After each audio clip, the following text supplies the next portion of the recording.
خود حال بن جاتا ہے۔ حضرت یوسف علی نبینا علیہ السلام کو جب 12 سال بیت گئے تو بادشاہ نے، عزیز مصر نے خواب دیکھا۔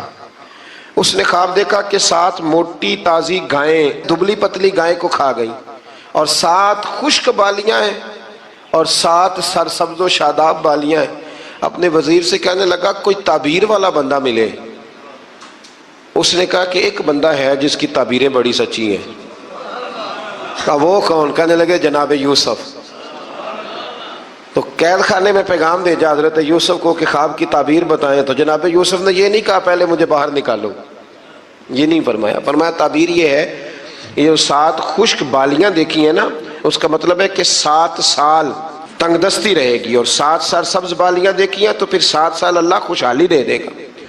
اور فرمایا یہ جو تم نے گائیں دیکھی ہیں موٹی تازی وہ کھا گئی، فرمایا اس کی تعبیر یہ ہے کہ کوشش کرنا جو تمہارے پاس دن یہ چل رہے ہیں جن میں سرسبز و شاداب ہے کھیتیاں، تو 7 سالوں کے لیے اناج جمع کر لینا، بالیوں کے اندر ہی رہنے دینا، باہر نہ نکالنا، اور پھر اگلے جو خشک سال ہوں گے نا، وہ یہ جو جمع پونجی کی ہوگی نا اس کی برکت سے وہ 7 سال آسانی سے۔ اس پر ہمارے مفسرین نے لکھا ہے، اس آیت پر صوفیاء اور بزرگ تو کہتے ہیں نا سارا اللہ کے راستے میں دے دو، یہ بھی بات اچھی ہے، لیکن اگر کوئی اپنے بچوں کے لیے آنے والے وقت کے لیے کوئی چیزیں سنبھال کے رکھے تو یہ بھی سورہ یوسف سے ثابت ہے، یہ بھی سورہ یوسف سے، تو یہ بھی کوئی ایسا فعل نہیں ہے جس پر کوئی شخص تنقید کر سکے۔ عام دام برسر مطلب حضرت یوسف نے جب تعبیر بتائی تو بادشاہ کہنے لگا کہ انہیں باہر نکالو۔ آپ فرمانے لگے میں نہیں نکلتا بھائی، نہیں نکلتا میں جیل سے، یہی ٹھیک ہوں میں۔ آپ کیوں نہیں نکلتے؟ کہنے لگے پہلے اعلان کر کے لوگوں کو بتا کہ میں بے قصور ہوں۔ وہ جو تو نے پراپوگنڈا کیا نا اپنے منہ سے اعلان کر۔ اس نے جناب زلیخا کو بلایا، ان عورتوں کو بلایا، وہ عورتیں ساری سامنے آئیں، انہوں نے گواہی دی کہ یوسف تو بے گناہ ہے۔ پر سال کتنے لگ گئے؟ اللہ اکبر، 12 سال لگ گئے۔ یقین کریں کچھ لوگوں کو یہ ثابت کرنے میں نہ کہ میں ٹھیک ہوں زندگی بیت جاتی ہے، اور میں تمہارا خیر کا ہوں زندگی بیت جاتی ہے۔ لوگوں کو ہوش تب آتی ہے جب مزار پر چادر ڈالنے کا ٹائم آ جاتا ہے، ہوش تب آتی ہے، لیکن پھر ہوش کا کوئی فائدہ۔ 12 سال کے بعد بادشاہ نے ان کو بلایا اور کہنے لگا کہ یہ جو خواب میں نے آپ کو سنایا اب کرنا کیا ہے؟ تو حضرت یوسف کہنے لگے تم سے کچھ بھی نہیں ہوگا، اگر کچھ کرنا ہے تو پھر یہ خزانے کی ذمہ داری میری لگاؤ۔ اگر کوئی قابل آدمی ہو تو وہ آگے بڑھ کے بات کر سکتا ہے، یہاں ہر بندہ ہی آگے بڑھ کے کہتا ہے مجھے دے دو ڈیوٹی، لیکن قابل ہو تو وہ آگے بڑھ کے بات کرے اور سمجھے کہ میرے علاوہ کسی کے لیے مشکل ہے تو پھر وہ آگے بڑھے۔ حضرت یوسف نے جب کہا تو انہوں نے آپ کو وزیر خزانہ بنا دیا۔ پھر ایک وقت آیا کہ وہ عزیز مصر ہی بن گئے، کہ اگر اللہ نہ چاہتا تو ہم یہ کام نہ کرتے۔ یہ ایک نفسیاتی حربہ ہے کہ اللہ نے طاقت دی ہے نا جی، تو یہ ایک نفسیاتی، اس کا بیان اللہ کریم نے یہاں ان آیات مقدسہ میں فرمایا۔ در حقیقت بات یہ ہے کہ اللہ کی مشیت اور ہے اور اس کی رضا اور ہے۔ مثلا مجرم کو سزا دینا اس کی مشیت ہے، لیکن اس کی رضا میں ہے کہ کوئی اس کی نافرمانی نہ کرے۔ اگر سب کو جبری طور پر اطاعت کے رستے پر ڈالنا اللہ تعالیٰ کی مشیت ہوتی تو پھر کسی کی مجال نہ ہوتی کہ اس کا حکم نہ مانے، لیکن اب مشیت اور ہوتی ہے، رضا اور ہوتی ہے۔ اللہ کی یہ رضا نہیں کہ اس کے بندے دوزخ میں جائیں، لیکن اس نے قانون بنایا ہے کہ اگر تم نافرمانی کرو گے تو دوزخ میں، تو یہ رضا نہیں، یہ اللہ کی مشیت۔ تو یہ اللہ نے طاقت نہیں دی لوگوں کو، اس لیے نہیں دی تھی کہ وہ ظلم کریں، لیکن اگر انہوں نے ظلم کیا ہے تو اب انہیں سزا بھی ملے گی۔ تو یہ شخص نہ کوئی کہے کہ وہ اللہ کی دی ہوئی طاقت سے معاذ اللہ، یہ بہت سارے لوگ بیوقوفی والی باتیں کرتے ہیں۔ ایک دفعہ بزرگوں نے لکھا ہے کہ ایک شخص جو تھا وہ کسی کے باغ سے روز پھل توڑ کے کھا جایا کرتا تھا، تو مالک بڑا سیدھا سادہ تھا، تو مالک اس کو کہتا کہ بھئی تو روز میرے باغ سے پھل توڑ کے کھاتا ہے، تو وہ کہتا باغ بھی اللہ کا ہے، زمین بھی اللہ کی ہے، اور میں بندہ بھی اللہ کا ہوں۔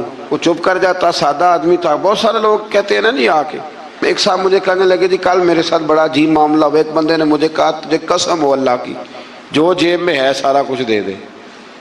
اور میں نے کہا نہیں دینا چاہیے. تو وہ مجھے مشورہ دینے لگا, کہنے لگا حضرت جی اس نے اللہ کی قسم دی تھی. تو میں نے کہا مکان کتنے مرلے کا تیرا؟ کہنے لگا ہے 10 مرلے کا. کتنے کا ہے؟ کہنے لگا کہ اللہ کا شکر ہے 60-70 لاکھ کا ہوگا. میں نے کہا ایک بندہ بلاؤں تجھے قسم دے تو اس کے نام رجسٹری کر دینا. کہنے لگے نہیں یہ نہیں ہو سکتا. تو میں نے کہا یہ کیسی کچی بات ہے کہ 500-700 کے لیے تجھے یاد ہے کہ یہ جائز ہے. لیکن وہ میرے دادا جی ایک بات کہا کرتے تھے, وہ دیہاتی لوگ ہوتے تھے تو دیہات کی مثالیں کئی دفعہ بڑی یاد رہ جاتی تھی. وہ کہا کرتے تھے کہ دودھ میں اور لسی میں مکھی گر جائے تو عورتیں اسے پھینک دیتی ہیں, لیکن اگر مکھن میں گر جائے نا تو پھر اس کو پھینکتی نہیں بلکہ مکھی نکال لیتی, کیونکہ گھی مہنگا ہوتا ہے نا تو لسی سستی ہوتی ہے. تو آپ چیزوں کو سمجھیں کہ ہمارا رویہ بڑا عجیب ہے معاملات کو سمجھنے کے حوالے سے. وہ بندہ بھی کہتا کہ جناب یہ پھل بھی اللہ کے تو باغ بھی اللہ کا تو میں بندہ بھی اللہ کا. بھولا آدمی تھا بیچارہ, چپ کر جاتا, کہتا تو ٹھیک ہے نا کی پنجابی چاکی دا سی لبی شے خدا دی نہ تیلے دی, ختم ہو گئی بات. حالانکہ وہ کسی کی ہوتی ہے, تیلے پا دے کیوں نہیں ہوتی جی, وہ کسی دی حیثیت تانڈی کی ہے نا. لیکن بس ہمارا ذوق بن جاتا ہے کہ قابو آ گئی ہے تو قابو کرو معاذ اللہ. تو وہ بیچارہ بڑا پریشان تھا. تو ایک دن اس نے نا اپنے ایک شہر کے عالم سے بات کی. اس نے کہا کہ جناب وہ میرے ساتھ تو بڑی مصیبت بن گئی ہے, وہ روز پھل توڑ کے لے جاتا ہے اور کہتا ہے زمین بھی اللہ کی, باغ بھی اللہ کا, کھانے والا بندہ بھی اللہ کا. تو عالم کہنے لگے میں بھی تمہیں نسخہ دیتا ہوں, کل اس پہ استعمال کرنا. میں نے کہا ٹھیک ہے جی. وہ وقت پہ آ گیا باغ کا مالک. تو جب وہ آیا نا پھل توڑنے, اس نے پھل بڑے سیر ہو کے کھائے. اس نے کھانے کا موقع دیا. جب وہ فارغ ہو گیا اس نے اس کو رسی کے ساتھ درخت کے ساتھ باندھ لیا اور ڈنڈا پکڑ لیا. اور جب مارنے لگا تو کہنے لگا یہ کیا؟ کہنے لگا یہ چھڑی کی توفیق بھی اللہ کی, رسا بھی اللہ کا, باندھنے والا بندہ بھی اللہ کا. اب تجھے جو پھینٹی لگے گی وہ بھی اللہ کی دی ہوئی طاقت سے لگے گی معاذ اللہ. اب تو کھا. وہ کہنے لگا معاف کر دو, آج کے بعد یہ کام نہیں کروں گا. تو کہتے ہیں جی مشیت ہی اللہ کی, اللہ نہ کرتا معاذ اللہ تو ہم. تو یہ ایک نفسیاتی جھوٹ ہے, اس کو آپ سمجھ لیں, آپ اس پر غور فرمائیں. تو یہاں بہت سارے لوگ یہ ظلم کرتے ہیں اور دین کی حدوں کو پامال کرتے ہیں. اللہ تعالی ہمیں سمجھنے کی توفیق عطا فرمائے. آیت نمبر 152 سے لے کر 161 تک میں اللہ تعالیٰ نے فرمایا غالباً 9 باتوں کا حکم دیا ہے. سب سے پہلے ارشاد فرمایا کہ اللہ کے ساتھ کسی کو شریک نہ ٹھہرانا. دوسرے نمبر پہ فرمایا والدین کے ساتھ اچھا سلوک کرنا. تیسرے نمبر پہ فرمایا تنگ دستی کے خوف سے اولاد کو قتل نہ کرنا. اب تو بڑے بڑے لوگ عالم فاضل ہو کے کہتے ہیں بچے تھوڑے پیدا کرو, حالانکہ میرے نبی کریم علیہ السلام نے فرمایا اس عورت سے نکاح کرنا جو محبت زیادہ کرنے والی ہو اور بچے زیادہ پیدا کرنے والی ہو. تو یہاں معیار کیا ہے؟ تنگ دستی کے خوف سے اولاد کو قتل نہ کرو. اور فرمایا ظاہری اور چھپی ہوئی ہر قسم کی فحاشی سے بچو. اور نمبر 5 پہ فرمایا قتل ناحق نہ کرو. نمبر 6 پہ فرمایا یتیم کا مال ناجائز طریقے سے نہ کھاؤ. اور نمبر 7 فرمایا لین دین میں ناپ تول پورا کرو. 8 پہ فرمایا بلا تمیز سب کے ساتھ انصاف کرو.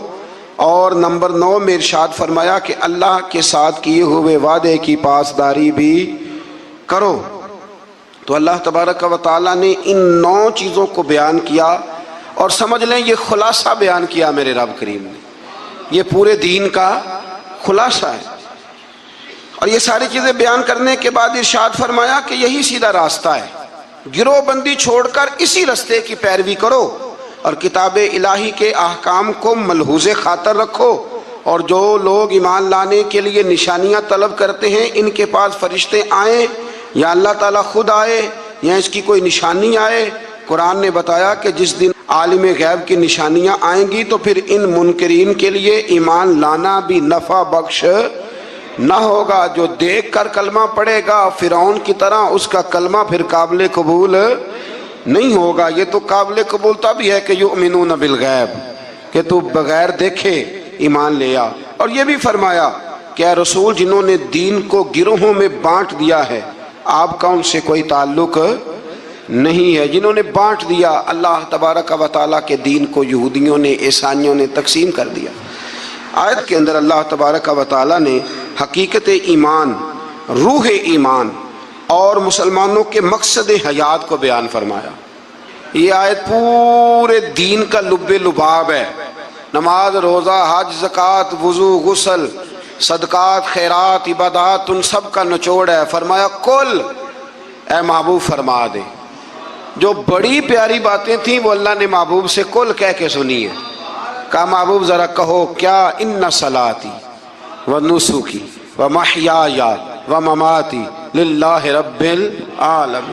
فرمایا محبوب فرما دیجئے کہ بے شک میری نماز، میری قربانیاں، میرا دنیا میں ظاہری طور پہ رہنا یا میرا پردہ کر جانا سب اس رب کے لیے ہے جو تمام جہانوں کے پالنے والا ہے۔ یہ لب لباب ہے۔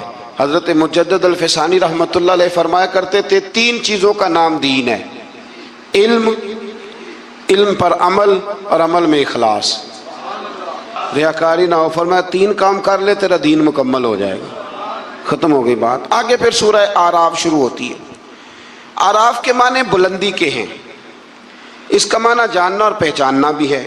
اصحاب اعراف کے بارے میں ایک قول تو یہ ہے کہ ان کی نیکیاں اور گناہ برابر ہوں گے، ان کا مقام جنت اور دوزخ کے درمیان ہوگا۔ یہاں یہ وہ لوگ ہیں جو اہل جنت اور اہل جہنم کو پہچاننے والے ہوں گے۔ یہ اعراف والے نا، ایک جنتی ایک جہنمی، اور درمیان میں اعراف، یعنی جس کی ایک گناہ زیادہ ہو گئے تو جہنم میں گیا، اور جس کی نیکیاں زیادہ ہو گئی اللہ کے فضل سے وہ تو جو کچھ برابر برابر والے ہیں، ان کے لیے مقام اعراف ہے، ان کے لیے مقام اعراف ہے۔ اور کچھ نے لکھا ہے نہیں یہ تو بلند مقام ہے، یہاں تو اللہ فرشتوں اور نبیوں کو جگہ عطا فرمائے۔ بعض مفسرین نے یہ قول بھی بیان فرمایا۔ اس سورہ مبارکہ کی ابتدا میں سرکار دو عالم صلی اللہ تعالی علیہ وسلم کو تسلی دی گئی کہ آپ کفار کے ظلم سے، بے وفائی سے اور ان کے سخت رویے سے تنگ دل نہ ہوں، بلکہ آپ اپنا فرض ادا کرتے رہیں اور کتاب مقدس کی تبلیغ بھی آپ کرتے رہیں اور سرگرم ہو کے کرتے رہیں۔ ان سے آپ کو پریشان ہونے کی ضرورت، یعنی اس کا معنی یہ ہے کہ رب کریم آپ کے پیغام کو پوری دنیا میں پھیلا دے گا۔ گھوڑا جب دوڑتا رہتا ہے تو وہ اپنی منزل تک پہنچ جاتا ہے، لیکن جو جھاڑیاں اس کے پیروں کو لگتی ہیں وہ لگتی تو ہیں، لیکن اگر وہ چلتا رہے تو وہ نیچے ہی رہ جاتی ہیں۔ تو یہ نبی پاک کے وسیلے سے مجھے تو یوں لگتا ہے رب نے ہمیں سمجھایا ہے کہ تم نہ اپنا کام کرتے رہو، کسی کے سخت رویے کو ملحوظ خاطر لانے کی کوئی ضرورت ہے۔ اس سے آگے آیت نمبر 5 کے اندر اللہ کریم نے بتایا ہے کہ بعض بستیوں میں دوپہر کو سوتے ہوئے عذاب آیا، اور جب عذاب آیا تو پھر ان کے مکینوں نے اقرار کیا کہ ہاں ہم ظالم ہیں، یہ ہمارے ظلم کی وجہ سے آیا۔ قیامت کے دن اعمال کا وزن کیا جانا حق ہے، وزن کیا جائے گا۔ جن کی نیکیوں کا پلڑا بھاری ہوگا وہ فلاح پائیں گے اور کامیاب ہوں گے، اور جن کی نیکیوں کا پلڑا ہلکا ہوگا وہ نقصان اٹھانے والوں میں سے ہوں گے۔ آج میں زمین میں انسان کے آباد کرنے اور ذرائع معاش مہیا کرنے کی نعمتوں کا ذکر فرمایا، اور فرمایا بہت کم لوگ ہیں جو شکر ادا کرتے ہیں، بڑے کم ہیں جو شکر ادا۔ اللہ فرماتا ہے شکر ادا کرنے والے تھوڑے ہیں، اور ناشکری کرنے والے، آٹومیٹک بات ہے، ناشکری کرنے والے۔ اچھا وہ کبھی کبھی میں سوچتا ہوں کہ کدی رجیا بندہ ملے نا، کوئی پیسے ہیں تو پاکستان میں جو لوگ دنیا کے مالداروں میں شامل ہو گئے ہیں نا، پاکستان کے نہیں، ایشیا کے نہیں، دنیا کے مالداروں میں، ان کے کاروبار بھی ابھی جاری ہیں، اور ابھی تو انہوں نے جھاڑو پکڑا ہوا ہے پیسے جمع کرنے کا۔ سیر ہونے کا کوئی جگہ، کوئی مقام، آپ یقین کریں، ایک مشورہ ہے چھوٹا سا، اس پہ عمل کر کے دیکھیں، کبھی نہ زندگی میں، کبھی اللہ کی رضا کے لیے تھوڑی دیر کے لیے پیسوں کے دولت کے چکر سے نکل کے بھی دیکھیں، فقط شکر والا ذہن بنائیں۔ یعنی میری رائے یہ ہے کہ رمضان المبارک الحمدللہ 2 دن رہ گئے پہلا عشرہ ختم ہونے میں، یہ 2 دن پورے، صرف 2 دن، زیادہ کی طلب نہیں کرنی، بس جتنے پچھلے ملے ان پہ صرف شکر ہی کرنا ہے۔ او بھائی سنو، فضل کی طلب تو ہر وقت کرنی ہے، لیکن پچھلے کا شکر ادا کرے۔ لَإِن شَكَرْتُمْ لَأَزِيدَنَّكُمْ، شکر کرنے سے نعمتیں محفوظ ہو جاتی ہیں اور اللہ ان میں اضافہ فرما دیتا ہے۔ اللہ سمجھنے کی توفیق عطا فرمائے۔ آیت نمبر 12 سے لے کر 28 تک پھر حضرت آدم علیہ السلام اور جناب حوا کا واقعہ، پھر شیطان کی وہ ساری بات، یہ واقعہ قرآن پاک میں کم و بیش 7 جگہ پہ بیان ہوا ہے۔ یہاں بھی بیان کیا گیا کہ اللہ تعالیٰ نے اس کو کہا سجدہ کر، پر اس نے سجدہ نہ کیا، اور نہ کرنے کے بعد پھر اس نے یہ کیا کہ حضرت آدم علیہ السلام کے پاس گیا اور ان سے بھی اجتہادی خطا کرائی۔ میں جو لفظ بول رہا ہوں اس پر غور کریں، اجتہادی خطا، یہ لفظ آپ نے یاد رکھنا ہے۔ یہ حضور نے فرمایا کہ مجتہد جو ہوتا ہے نا، جو بالغ نظر ہوتے ہیں لوگ، جن کی پوری نظر ہوتی ہے معاملات پہ، وہ اگر کبھی بھول جاتے ہیں تو اس کا مطلب ہے کہ وہ چیزوں کو سمجھنے میں کسی جگہ ان سے اگر بھول ہو گئی تو اللہ اسے ان کی سزا نہیں دیتا، بلکہ وہ ایک اجتہادی خطا ہے، خلاف اولا ہے۔ یہ کام حضرت آدم علیہ السلام سے بھی ہو گیا۔ وہ شیطان نے پھر جا کے ان سے کہا، جب وہ جنت میں چلے گئے تو ان سے جا کے کہنے لگا کہ آپ اگر جس درخت کا پھل کھانے سے اللہ نے روکا ہے اگر آپ کھا لیں گے نا تو آپ حیات میں لگی، کبھی مریں گے نہیں۔ تو پھر وہ پھل انہوں نے کھا لیا۔ پھر آپ اس واقعے کی تفصیلات کو جانتے ہیں۔ ان آیات میں اللہ کریم نے بالخصوص یہ ذکر فرمایا ہے کہ پھر شیطان نے رب کریم سے کہا کہ مجھے مہلت دے تاکہ میں تیرے بندوں کو گمراہ کروں۔ اللہ نے اسے مہلت عطا کی۔ کب تک مہلت دی؟ اللہ تبارک و تعالی نے قیامت تک کے لیے مہلت عطا کی۔ تو میرے بھائی، شیطان مہلت لے کے آیا گمراہ کرنے، تو اب وہ تو آیا تھا گمراہ کرنے، تو اگر ہم اسے پکی دوستی کر لیں، یارانہ ہی کر لیں، ہم اس کو پہچانے ہی نہ اپنے دشمن کو۔ اور قرآن نے درجنوں جگہ پہ کہا کہ صرف دشمن نہیں، تمہارا کھلا ہوا دشمن ہے، اعلانیہ دشمنی کرتا ہے، اسے پہچانیں، اس کا خیال کریں، اس پر توجہ کریں۔ ہم ایسے بزرگوں کو بھی جانتے ہیں کہ جن کو شیطان سمجھتا تھا کہ ان پر ہمارا داؤ نہیں چل سکتا، سمجھتا تھا وہ۔ اور کچھ رب کے بندے ایسے جن سے ویسے ہی بھاگ جاتا ہے۔ حضور نے فرمایا میرا عمر جس گلی سے گزرے شیطان رستہ ہی بدل جاتا ہے۔ لیکن نا 2 قسم کے لوگ ہیں جن کو آپ خوش آمدید کہہ کے گلے لگاتے ہیں، اور کچھ ایسے ہیں جو آپ کو دیکھ کے راستہ بدل جاتے ہیں۔ میں کبھی کبھی بڑا خوش ہوتا ہوں، محلے کی کسی گلی سے گزرتا ہوں تو کسی بچے نے اونچی آواز کر کے ڈیک لگایا ہو تو چھوٹی کر دیتا ہے یا بند کر دیتا ہے۔ بلکہ کئی دفعہ بڑا لطف آتا ہے کہ وہ بچہ بند کر رہا ہے تو دوسرا اسے کہہ رہا ہے کی تکلیف ہے، کیوں بند کر رہا ہے؟ تو کہتا پیر صاحب گزر رہے ہیں، تھوڑی دیر ٹھہر جا۔ تو الحمدللہ تعالی ہم نے کیا کر لینا ہے؟ نہ بھی وہ کرے تو یہاں تو اپنے بچوں پہ اللہ ماشاءاللہ کم زور چلتا ہے لوگوں کا، تو پھر دوسرے کا بچہ حیا کرے۔ تو کچھ چیزیں ایسی ہوتی ہیں جن کی وجہ سے شیطان کو قابو کیا جا سکتا ہے۔ آیت نمبر 24 میں اللہ تعالیٰ نے بیان فرمایا ہے کہ پھر انہیں جنت سے زمین پہ اتارا گیا اور مقررہ مدت تک کے لیے یہاں رہنا ٹھہرایا گیا۔ پھر اللہ تعالیٰ نے مقصد لباس بیان کیا ہے کہ لباس پہننے کا کیا مقصد ہے۔ فرمایا ہم نے بنی آدم پر لباس اس لیے اتارا ہے کہ ان کی ستر پوشی ہو، ستر پوشی، پردہ ہو اور سامان زینت ہو، اچھے لگے لباس پہن۔ اور سب سے بہتر لباس تقوی کا لباس ہے، اس سے بندے کی زیادہ پردہ پوشی ہوتی۔ پھر بنی آدم کو متنبہ کیا گیا کہ شیطان کے مکر و فریب میں نہ آئیں، اس کو یہ ملکہ دیا گیا ہے کہ وہ تمہیں ہر جہت سے دیکھ لیتا ہے۔ اللہ تعالیٰ نے لباس پردے کے لیے دیا ہے اور زینت کے لیے دیا ہے۔ تو اگر کوئی لباس اس طرح کا پہننے جس سے پردہ ہی نہ ہو رہا ہو، پھر اس کا مطلب ہے وہ لباس کے مقصد کو نہیں سمجھا۔ کھلا لباس پہنے، چست لباس نہ پہنے، وسیع لباس پہنے جس سے آپ کو بہت ساری چیزیں سمیٹنے کا موقع ملے۔ گرمیاں شدید آئیں گی تو بہت سارے نوجوان شارٹ نکریں پہن کے وہ گھومیں گے، انہیں ڈرنا چاہیے اللہ تعالیٰ سے۔ میں پوچھتا ہوں کئی دفعہ بچوں سے کہ یہ تھوڑا سا جو آپ نے پاجامہ کاٹ لیا ہے تو اس سے کس قدر زیادہ آپ کی گرمی ختم ہو گئی ہے۔ سمجھیں چیزوں کو، مطلب ہم جان بوجھ کے اس کام کی طرف لپکتے ہیں کہ جو کام بڑا ہی ناپسندیدہ ہے۔ اللہ تعالیٰ ہمیں سمجھنے کی توفیق عطا فرمائے۔ آیت نمبر 32 و 33 میں فرمایا کہ اے بنی آدم، ہر عبادت کے وقت لباس زینت کو اختیار کرو اور اسراف سے بچتے رہو۔ اسراف سے بچتے ہوئے اللہ تعالیٰ کی نعمتوں سے استفادہ کرو۔ پاکیزہ چیزیں خواہ لباس ہو یا خوراک ہو مومنوں کے لیے حلال ہیں۔ اللہ نے ظاہر اور باطن میں بے حیائی، گناہ اور حق سے نکل جانے کو حرام قرار دیا ہے۔ باقی کسی کے پاس پیسے ہوں تو وہ 10,000 کی ایک وقت روٹی کھا لے تو اس کے لیے وہ ناجائز نہیں ہے، وہ 10 لاکھ کا بھی لباس پہن لے تو اس کے لیے منع۔ لیکن اسراف سے بچے، فضول خرچی سے بچے. کچھ لوگ ایسے ہیں جن کے پاس چیزیں ہوتی ہیں پھر بھی چھپاتے ہیں کسی کو پتہ نہ چل جائے. یعنی سادگی اس کا نام نہیں ہے کہ آپ پیسے اندر چھپا کے پرانے کپڑے پہن کے نکل آئیں. یہ سادگی ہے؟ یہ کنجوسی ہے. نبی کریم علیہ الصلوۃ والسلام نے نا حضور صلی اللہ تعالی وسلم نے ایک شخص کو دیکھا تھا کہ پھٹے پرانے کپڑے پہنے ہیں، تو حضور نے آواز دی، فرمایا تیرے اوپر تو بڑا فضل ہے اللہ کا. حضور الحمدللہ. تو فرمایا اچھے کپڑے پہنا کر، رب کریم جب نعمت دیتا ہے تو اثر دیکھنا پسند فرماتا ہے. اچھا ہمارے ہاں لوگ سادگی کس کا نام رکھتے ہیں؟ یعنی کروڑوں روپیہ بینک میں پڑا ہے تو سادگی یہ کپڑے نہیں خریدنے. یہ سادگی نہیں صاحب، یہ کنجوسی ہے. سادگی تو یہ تھی کہ آپ وہ سارے پیسہ خیرات کر دیں اللہ کی بارگاہ میں، پھر پتہ چلے گا کہ آپ سادے ہیں. پیسے سنبھالے جاؤ اور خرچ نہ کرو. یہ تو قرآن و سنت نے ہمیں بتایا ہے کہ تم اپنے وارثوں کے مال کی حفاظت کر رہے ہو. اور یہ بھی فرمایا اس آیت میں کہ نماز کے وقت زینت حاصل کرو، اچھے کپڑے پہن کے نماز پڑھا کرو.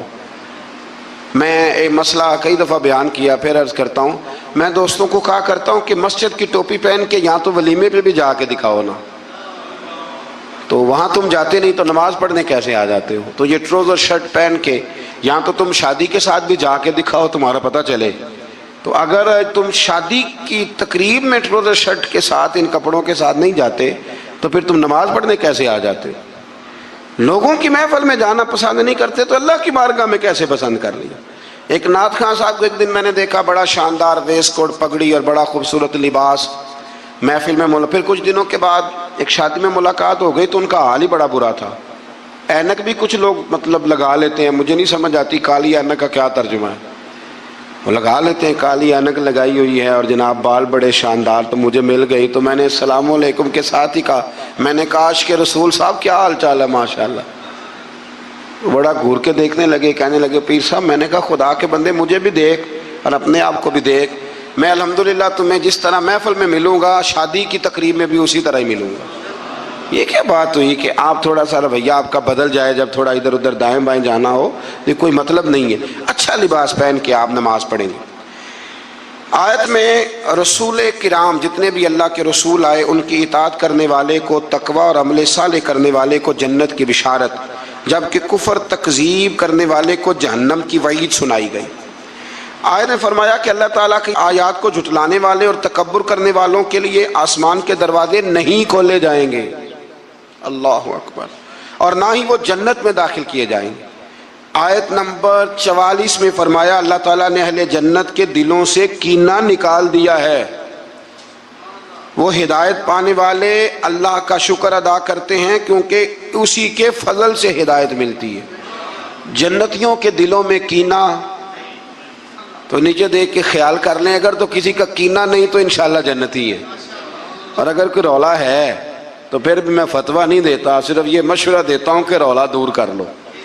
وہ جو اندر معاملہ ہے اس معاملے کو ختم کر لو. اللہ سمجھنے کی توفیق عطا فرمائے.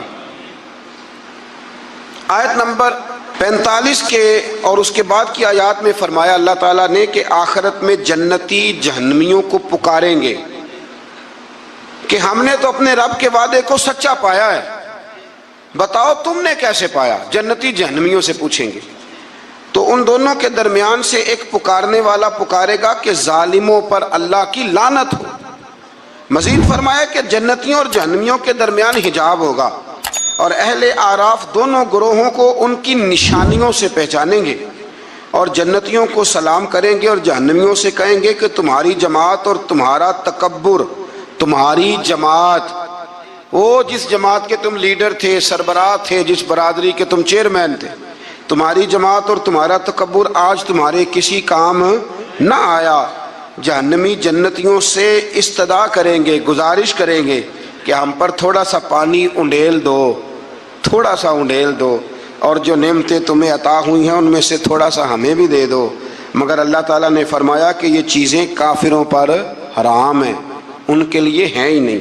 اور جن لوگوں نے دین کو کھیل تماشا سمجھ رکھا ہے اللہ ان سے فرمائے گا جس طرح تم نے قیامت کے دن کو فراموش کر رکھا تھا آج ہم تمہیں نظر انداز کر دیتے.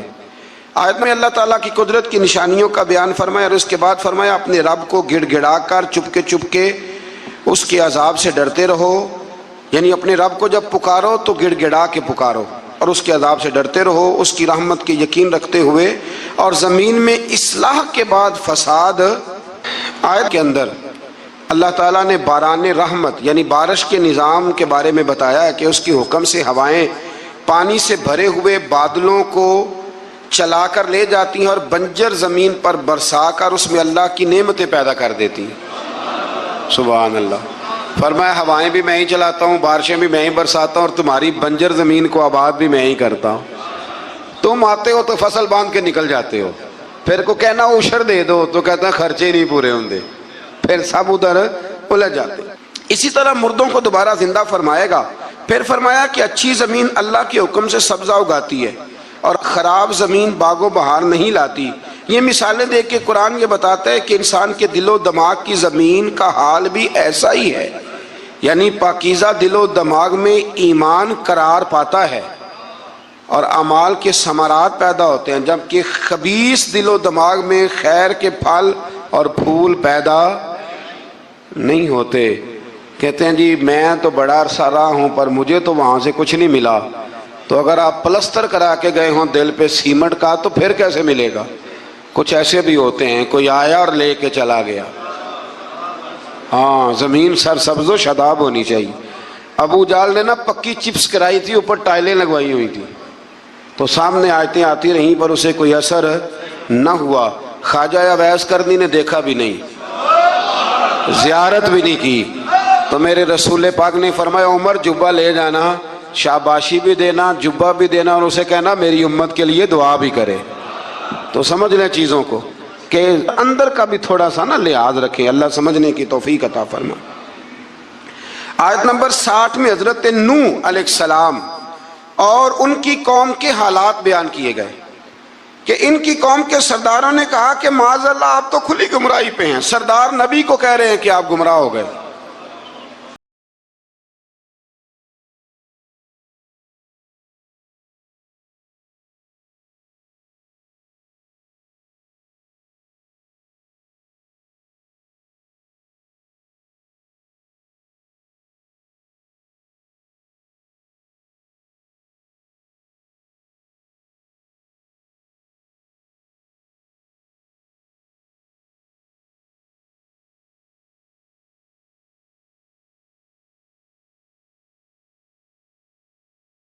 اللہ تعالیٰ نے نبی رحمت صلی اللہ تعالیٰ علیہ وسلم کو جو بے شمار اور لا تعداد انعامات عطا فرمائے ہیں، ان میں سے ایک انعام یہ ہے کہ اللہ نے اپنے محبوب صلی اللہ تعالیٰ علیہ وسلم کو کوثر عطا فرمائی، اور قرآن مجید نے ارشاد فرمایا کہ انا اعطیناک الکوثر، بے شک ہم نے آپ کو کوثر عطا فرمائی۔ یہ کوثر کیا ہے؟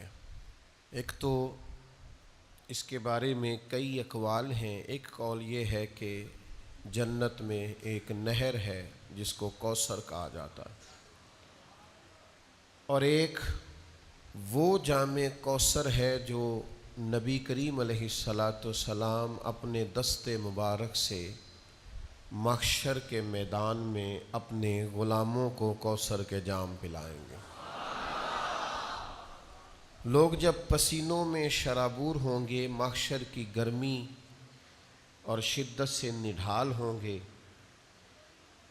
تو جو مقامات جن پر رسالت مآب صلی اللہ تعالیٰ علیہ وسلم کی زیارت لوگوں کو نصیب ہوگی اور حضور سے ملاقات ہوگی، ان میں سے ایک جگہ وہ ہے جسے حوض کوثر کہا جاتا ہے۔ اے ساقی تیری خیر، تیرے میں کدے کی خیر، ایسی پلا کہ جس کا نشہ عمر بھر رہے۔ اور پھر اقبال کہتے ہیں کہ پلا کے گرانا تو سب کو آتا ہے، مزہ تو تب ہے کہ گرتوں کو تھام لے ساقی۔ لوگ گر رہے ہیں، محشر کی سختیاں ہیں، پسینے کی شدت ہے، اور محبوب علیہ السلام انہیں جام کوثر عطا فرمائیں گے۔ حضرت انس بن مالک رضی اللہ تعالیٰ عنہ کی حدیث ترمذی میں موجود ہے آپ فرماتے ہیں جب حضور سید عالم علیہ السلام کی بارگاہ میں میں عرض گزار ہوا کہ یا رسول اللہ میدان محشر میں آپ کو کہاں تلاش کروں، تو اللہ کے حبیب علیہ السلام نے ارشاد فرمایا پل صراط پہ آ جانا، وہاں کیا ہوگا، امت گزر رہی ہوگی اور حضور سلامتی سے گزرنے کی دعائیں فرما رہے ہوں گے۔ یا رسول اللہ صلی اللہ تعالی علیہ وسلم وہاں ملاقات نہ ہوئی تو فرمایا پھر تم میزان عمل پہ آ جانا، وہاں امت کے اعمال تل رہے ہوں گے اور اللہ کے حبیب علیہ السلام دعا فرما رہے ہوں گے۔ اور اگر وہاں ملاقات نہ ہوئی تو پھر تیسرے اور آخری بات سرکار نے یہ بیان فرمائی کہ حوض کوثر پہ آ جانا، وہاں پیاسی امت آئے گی اور محبوب جام بھر بھر کے پلائیں گے۔ تو یہ اللہ کی جو حضور پر عطائیں ہیں ان میں سے ایک عطا کا نام حوض کوثر ہے۔ یہ کس قدر زیادہ حسین چیز ہوگی، اس میں کستوری سے زیادہ بہترین خوشبو آئے گی، اور خود حضور بیان فرماتے ہیں، کریم فرماتے ہیں یہ حوض کوثر کا جو جام ہوگا یہ شہد سے زیادہ میٹھا ہوگا۔ حضور سید عالم صلی اللہ تعالی علیہ وسلم نے یہ نہیں فرمایا شہد جتنا میٹھا ہوگا، فرمایا شہد سے زیادہ میٹھا ہوگا اور دودھ سے زیادہ سفید ہوگا۔ اب جس نے دودھ دیکھا ہے وہ غور کرے جو چیز اس سے بھی زیادہ پیاری ہوگی وہ کتنی کو پیاری ہوگی، اور جس نے شہد چکھا ہے وہ غور کرے کہ جو شہد سے بھی زیادہ میٹھا ہوگا وہ کتنا کو میٹھا ہوگا۔ اے ساقی تیری خیر، تیرے میں کدے کی خیر، اب ایسی پلا کہ جس کا نشہ عمر بھر رہے۔ تو اس کی یہ کیفیت حوض کوثر کی جو میدان محشر میں، یہاں بھی سبیلیں لگتی ہیں، محافل میں، اجتماعات میں، کہتے ہیں میں نے ٹھنڈے پانی کی سبیل لگانی ہے، ہم پوچھتے ہیں صرف ٹھنڈا، کہتے ہیں نہیں ٹھنڈا بھی اور میٹھا بھی۔ پھر کچھ تھوڑا اور آگے بڑھتے ہیں، کہتے ہیں میں نے بھی سبیل لگانی ہے، کس بات کی، کہتے ہیں میں نے سبیل لگانی ہے دودھ کی، اور پھر اس پر کچھ لوگ کھڑے ہوتے ہیں، وہ مسکرا کے جام دے رہے ہوتے ہیں اور وہ پلا رہے ہوتے ہیں، اور پینے والے بصد شوق اپنی پیاس بجھانے کے لیے، اور بعض اوقات لوگ دیر سے پہنچتے ہیں کیونکہ دور سے چلتے ہیں، تو آتے ہی چاہتے ہیں کہ کچھ تھوڑا سا نا پینے کو ملے۔ تو اعلیٰ حضرت بریلوی فرماتے ہیں محشر میں پتہ کیا ہوگا، ٹھنڈا ٹھنڈا میٹھا میٹھا، پیتے ہم ہیں پلاتے یہ ہیں، ہم پئیں گے اور حضور ہمیں پلائیں گے۔ محشر کے میدان میں بھی سبیل لگے گی، تو وہ کس برتن سے پلائیں گے، حضور نے برتنوں کے بارے میں بھی بتایا، یہ بھی حدیث میں موجود ہے۔ نبی پاک علیہ السلام فرماتے ہیں سیاہ رات میں جتنے تارے آسمان پر نہیں چمکتے، اتنے جنت کے برتن آئیں گے جن برتنوں سے میں اپنے امتیوں کو جام کوثر پلاؤں گا، اتنے برتن ہوں گے۔ اور یہ آپ ذرا غور فرمائیے، یعنی شہد سے زیادہ میٹھا، دودھ سے زیادہ سفید، کستوری سے زیادہ خوشبودار۔ اب اگلی جو بات ہے نا وہ زیادہ قابل غور ہے، اور زیادہ قابل غور ہے، اور زیادہ قابل غور ہے، اور زیادہ قابل غور ہے۔ وہ ٹھنڈا بھی بڑا ہے، میٹھا بھی بڑا ہے، سفید بھی بڑا ہے، خوشبو بھی بڑی ہے، برتن بھی وہ ہیں جو آسمان کے ستاروں کے برابر برتن ہے، پر ان سب سے بڑا لطف یہ ہے کہ ملے گا مدینے والے محبوب کے ہاتھوں سے۔ جام کوثر حضور پلائیں گے، نبی کریم علیہ السلام کے دست مبارک سے ملے گا، حضور عطا کریں گے۔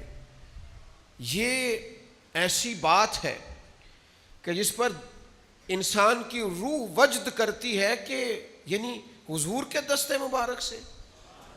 ذرا دیکھیے نا کہ قبر میں انسان لیٹا ہے اور قیامت تک سویا ہے، اور پھر قیامت آئی ہے وَإِذَا الْقُبُورُ بُعْثِرَتْ، اور قبریں کریدی گئی ہیں اور پھر وہ اٹھا ہے۔ یوم نحشر المتقین الی الرحمن وفدا، پھر وہ اللہ کے حضور مہمان بنا کر پیش ہونے والا ہے، پھر وہ محشر کے میدان میں آیا ہی ہے، اسے سبیل نظر آئی ہے، اور جب اس نے غور سے دیکھا ہے تو چہرہ والضحیٰ کا ہے، آنکھیں ما زاغ کی ہیں، اور پیشانی والفجر کی ہے، اور سینہ علم نشرح کا ہے، اور ہاتھ ید اللہ کے ہیں، اور ان میں کٹورے پکڑے ہیں محبوب نے۔ اے ساقی تیری خیر تیرے میں کدے کی خیر، اے ساقی تیری خیر تیرے، اب ایسی پلا کہ جس کا نشہ عمر بھر رہے۔ تو حضور فرماتے ہیں میں پلاؤں گا نا غلاموں کو۔ اور پھر دیکھیں اس کی بابت جو تفصیلات ہیں وہ بھی حضور خود بیان کرتے ہیں۔ نبی کریم صلی اللہ تعالیٰ علیہ وسلم فرماتے ہیں، صحیح بخاری میں حدیث موجود ہے، حضور فرماتے ہیں میں تمہاری بہتری کے لیے تم سے پہلے حوض کوثر پر موجود ہوں گا۔ اور نبی پاک علیہ الصلوۃ والسلام فرماتے ہیں جو وہاں آئے گا اور جام پائے گا، جو وہاں آئے گا حوض کوثر پیے گا، کریم فرماتے ہیں پھر اسے دوبارہ کبھی پیاس نہیں لگے گی۔ یعنی زندگی میں یہ نہیں ہوتا کہ آپ نے ایک دفعہ پی لیا تو پھر دوبارہ طلب پیدا نہ ہو۔ کبھی کبھی تو ایسا ہوتا ہے کہ پیتے جاتے ہیں تو پیاس پانی کی بڑھتی جاتی ہے، پر حضور فرماتے ہیں جسے وہ والا جام ملے گا نا جو میں دوں گا، وہ والا جام جو اسے میں دوں گا، سب بھول جا، جام اٹھا اور مسکرا کے پی، جسے میں وہ جام دوں گا اسے دوبارہ کبھی پیاس طیبہ سے منگائی جاتی ہے، سینوں میں رچائی جاتی ہے، توحید کی میں پیالوں سے نہیں نظروں سے پلائی جاتی ہے۔ فرمایا وہ اسے دوبارہ کبھی پیاس، اس کی طلب پیدا کرو نا یار، اس کا شوق پیدا کرو نا، اس کا تصور باندھو نا۔ اچھا پھر ایک حدیث امام طبرانی لائے ہیں، ہم چونکہ گناہگار لوگ ہیں تو ہم نا کوئی رحمت کا سہارا ڈھونڈتے پھرتے ہیں کہ کوئی سہارا ہاتھ لگے تو کوئی تصور باندھے کہ ہو گیا کرم۔ میدان محشر میں حوض کوثر پہ پہنچ گئے اللہ کے فضل سے، ابھی حساب نہیں دیا، ابھی پل صراط نہیں دیکھی، خدا نے فضل کیا اور حوض کوثر پہ پہلے پہنچ گئے، جام پی لیا، محبوب کے ہاتھوں سے پی لیا۔ تو میں سوچا کرتا تھا کہ حضور نے جام دے دیا، پی لیا، محبوب سے پینے کے بعد بھی حساب دینا پڑے گا۔ حضور جام کوثر دے دیں گے تو اس کے بعد بھی پل صراط آئے گا۔ وہ جام مل گیا، کرم نوازی ہو گئی، رحمت ہو گئی، محبوب نے خود دستے مبارک سے پلایا، تو کیا اس کے بعد بھی محشر کی سختیاں آئیں گی؟ تو امام طبرانی حدیث لائے ہیں، نبی کریم صلی اللہ تعالیٰ علیہ وسلم نے نا اشارتاً بات بیان کی، اشارتاً، پر قربان پچھانن والے ہیں تو ایک گل جان گئے گل کھول دے نہیں۔ یہ نہیں فرمایا نبی پاک نے کہ حوض کوثر پہ آ گیا تو اب حساب نہیں ہوگا، یہ نہیں فرمایا۔ آپ نے زیادہ غور کرنی ہے، میں نے کہا ہے قربان پچھانن والے ہیں تو گل جان گئے پر گل کھول دے نہیں۔ محبوب نے یہ نہیں فرمایا حساب نہیں ہوگا، پل صراط پہ نہیں جائے گا، محشر کی سختی نہیں آئے گی، اب سوال یہ نہیں فرمایا۔ امام طبرانی نے حدیث کے لفظ لکھے ہیں، نبی پاک ہیں افصح العرب، حضور فصیح و بلیغ بات کرتے ہیں، ایک جملہ کہہ کے اس کے اندر سمیٹ دیتے ہیں کریم سارے مفاہیم، سارے معنی۔ امام طبرانی حدیث لائے ہیں، نبی کریم علیہ الصلوۃ والسلام نے فرمایا میں تمہاری بھلائی کے لیے حوض کوثر پر پہلے سے موجود ہوں گا۔ حضور فرماتے ہیں جو حوض کوثر پہ آ گیا وہ کامیاب ہو گیا، باقی تسی ہن آپ صاحب کر لینا ہے سارا۔ قربان پچھانن والے آ تو گل جان گئے گل کھول دے، گل کھول دے۔ فرمایا جو آ گیا وہ کامیاب۔ میں نہیں تمہیں دسنا کہ ہن صاحب ہونا ہے کہ نہیں ہونا۔ اتھوں جام پین تو بعد ان پل صراط لگنی ہے کہ بھائی اتنے لفظ حضور نے کہے جو آ گیا وہ کامیاب۔ معنی کیا ہے؟ تو کسی طریقے سے حوض کوثر تک پہنچ جا، تو بس اس سبیل کا، اس لنگر کا پانی پی جو محبوب دست مبارک سے پلاتے۔ تو ایک دفعہ نہ